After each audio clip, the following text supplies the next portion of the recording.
സുഗമോദേവി സീരിയലിന്റെ ഇന്നത്തെ എപ്പിസോഡ് റിവ്യൂയിലേക്ക് എല്ലാവർക്കും സ്വാഗതം.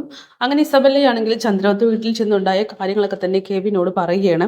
കെവിൻ പറയുന്നുണ്ട്, ഇസബല്ല ഒന്നും എടുത്തു ചാടി ആവരുതെന്ന് പറയുമ്പോൾ നന്ദനെ എനിക്ക് സ്വന്തമാക്കണം, അതെന്റെ കോളേജ് കാലഘട്ടം മുതലുള്ള ആഗ്രഹമാണ്. പിന്നെ ദേവിക, അവൾ ആ MLA പദവി കൂടി പോയാൽ ഉറപ്പായിട്ടും വട്ടപൂജ്യമാണ്, അത് എത്രയും പെട്ടെന്ന് ഇല്ലാതെയാക്കണം എന്നൊക്കെ പറയുമ്പോൾ, അയ്യോ അങ്ങനെയൊന്നും ചെയ്യല്ലേ, പെട്ടെന്ന് വേണ്ട, നമുക്ക് ഒരുപാട് കാര്യങ്ങൾ നേടിയെടുക്കാനുള്ളതാണ്, എന്നിട്ട് മതിയെന്ന് പറയുമ്പോൾ, എല്ലാ കാര്യങ്ങളും നേടിയെടുത്തതിന് ശേഷം മാത്രമേ അവളെ ഞാൻ വട്ടപൂജ്യമാക്കത്തുള്ളൂ. കറിവേപ്പില പോലെ നന്ദന്റെ ജീവിതത്തിൽ നിന്നും എടുത്തു കളഞ്ഞ് ആ സ്ഥാനത്തിലേക്ക് ഈ ഇസബല്ല വരുമെന്നൊക്കെ പറയുന്നു. എന്തായാലും ചതിയനായിട്ടുള്ള കെവിൻ ആണെങ്കിൽ അതിനൊക്കെ തന്നെ കൂട്ടു നിൽക്കുകയാണ്. പിന്നീട് ദേവികയോട് നന്ദൻ സംസാരിക്കണമെന്ന് പറയുന്നുണ്ട്. ഇന്നലെ നടന്ന കാര്യങ്ങളൊന്നും വിശ്വസിക്കരുതെന്ന് പറയുമ്പോൾ, വിശ്വസിക്കാതെ പിന്നെ ഞാൻ എന്ത് ചെയ്യണം, എന്തായാലും എനിക്ക് നന്ദൻ പറയുന്നതൊന്നും കേൾക്കേണ്ട ഇസബല്ല, അവൾ ആളത്ര ശരിയല്ല, കോളേജ് ഘട്ടം മുതൽ തന്നെ നിന്നെ സ്വന്തമാക്കാൻ വേണ്ടി നടന്നവളായതുകൊണ്ട് തന്നെ ഇപ്പോഴും എന്നെ വെല്ലുവിളിച്ചാണ് അവൾ ഓരോന്ന് ചെയ്തുകൊണ്ടിരിക്കുന്നത്. ഇതേ ഒരു കാര്യം ഞാൻ പറഞ്ഞേക്കാം, മറ്റു ഭാര്യമാർ ഒരുപക്ഷെ ഇതൊക്കെ ക്ഷമിച്ചെന്ന് വരും, എനിക്കിതിന് പറ്റില്ല നന്ദു. കാരണം നീ എൻ്റെ ഭർത്താവാണ്, എൻ്റെ ഭർത്താവിന് മേൽ അന്യ ഒരു പെൺകുട്ടി അധികാരം കാണിക്കുമ്പോൾ ഞാൻ എങ്ങനെയാ മിണ്ടാതെ ഇരിക്കുന്നത്? അതുകൊണ്ട് നിങ്ങളുടെ ഈ ഫ്രണ്ട്ഷിപ്പ് ഇവിടെ അവസാനിപ്പിക്കണം എന്നൊക്കെ പറയുമ്പോൾ, ഒരു ഡോക്ടറെ കാണുന്നത് നല്ലതായിരിക്കും, നിനക്ക് സംശയരോഗമാണെന്നൊക്കെ നന്ദൻ പറയുന്നു. ആണ്, എനിക്ക് സംശയരോഗം തന്നെയാണ്, ഡോക്ടറെ കാണുന്നുണ്ട്, എന്തിനാണെന്നറിയോ, എനിക്ക് ഭ്രാന്ത് പിടിക്കാതിരിക്കാൻ വേണ്ടിയിട്ട്. എന്തായാലും കെവിനാണെങ്കിൽ ഋഷിയെ കാണാനായിട്ട് അവൻ്റെ വീട്ടിലേക്ക് പോവുകയാണ്. കോളിബെൽ അടിക്കുന്നുണ്ട്. അരുന്ധതിയാണ് വാതിൽ തുറക്കുന്നത്. ആരാണെന്ന് ചോദിക്കുമ്പോൾ, ഞാൻ ഋഷിയെ കാണാൻ വന്നാണെന്ന് പറയുന്നു. കെവിൻ ആണെന്നും പറയുകയാണ്.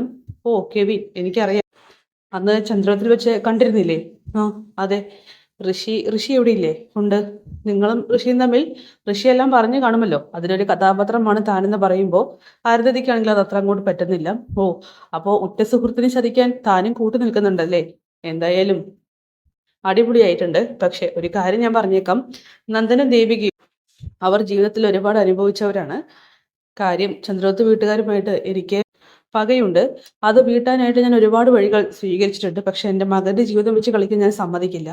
മാത്രമല്ല ഇതിനോടകം അവരെല്ലാം അനുഭവിച്ചു കഴിഞ്ഞു. വീണ്ടും വീണ്ടും അവരെ ഇങ്ങനെ കുത്തിനോവിക്കുന്നത് അത്ര ശരിയായിട്ട് തോന്നുന്നില്ല. എത്രയും പെട്ടെന്ന് ഈ നാടകം അവസാനിപ്പിച്ച് കെവിനും കൂട്ടരും എൻ്റെ മോനെ ഇതിൽ നിന്നും രക്ഷിക്കുകയും വേണം. അതുപോലെ നന്ദനെയും ദേവികയും വെറുതെ വിടണം എന്ന് പറയുമ്പോൾ, അയ്യോ മേഡം എന്തൊക്കെയാ പറയുന്നത്?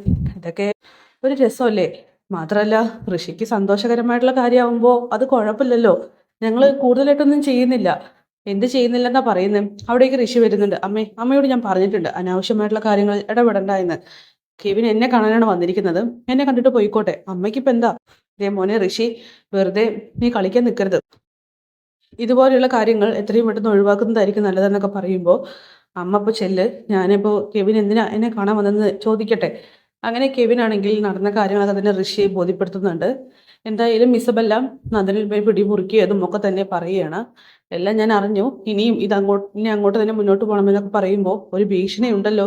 കാരണം തൻ്റെ അമ്മ അത്ര രസത്തിലല്ല, എപ്പോൾ വേണമെങ്കിലും സത്യങ്ങൾ പുറത്തറിയിക്കുമെന്ന് ചോദിക്കുമ്പോൾ അമ്മ ഒരിക്കലും എൻ്റെ സന്തോഷത്തിനെതിരായിട്ട് നിൽക്കില്ല, അതുകൊണ്ട് തന്നെ പേടിക്കണ്ട, അമ്മ അത് പുറത്തറിയിക്കില്ല എന്ന് ഋഷിയാണെങ്കിൽ കെവിനോട് പറയുന്നു. എന്തായാലും ഇതൊക്കെ കേട്ട് നമ്മുടെ അരുന്ധതിക്കാണെങ്കിൽ അതങ്ങോട്ട് അംഗീകരിക്കാനായിട്ട് കഴിയുന്നില്ല.